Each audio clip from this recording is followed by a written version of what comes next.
from Brampton, Ontario, and I have with me today...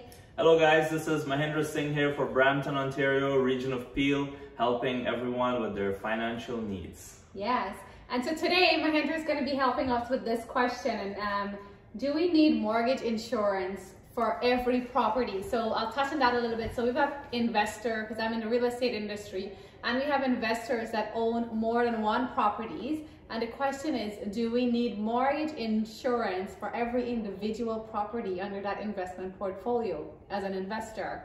Mahendra?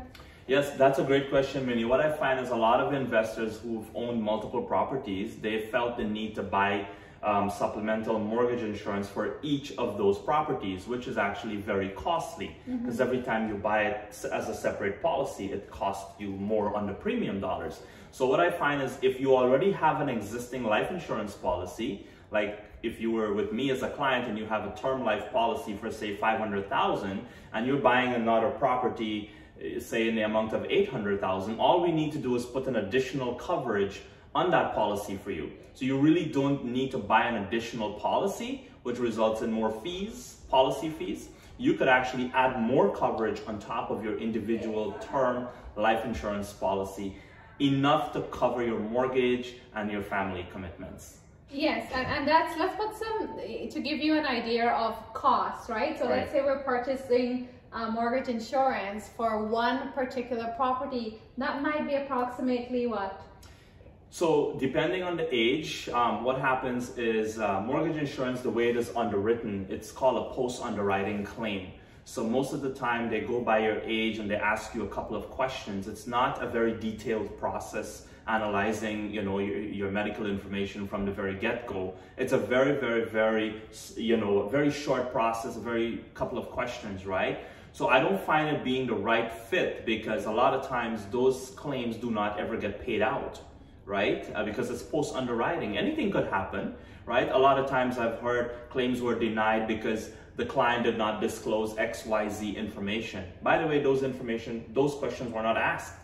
But then they would come back and say, well, you didn't say this or you didn't say that. You didn't disclose your medical information from back home. Let's say you migrated from the Philippines or from any part of the West Indies and you had a family history of, say, diabetes, and you did not disclose that within your last 10-year record, then that could be a major flaw, right? In terms of not getting paid out. And you're getting affected, when you've got all of this happening in your world at that time, then you're being told, I'm sorry, but this is part of our due diligence process before a payout is done, and you're no longer qualified for it. So I guess the summary from what I'm hearing is that if you've, as an investor, you've got 3 or 4 different types of properties under your portfolio, you may want to consider strongly having a consultation done to make sure that you've got a policy that covers all your assets and your family who's going to be left behind to take care of that. Absolutely. At one low monthly cost, you can have all your properties being covered for you and your spouse and even your children,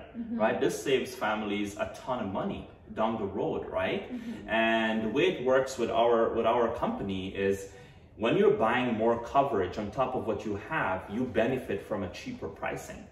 That's really good for families out there because we deal with the middle market, Minnie.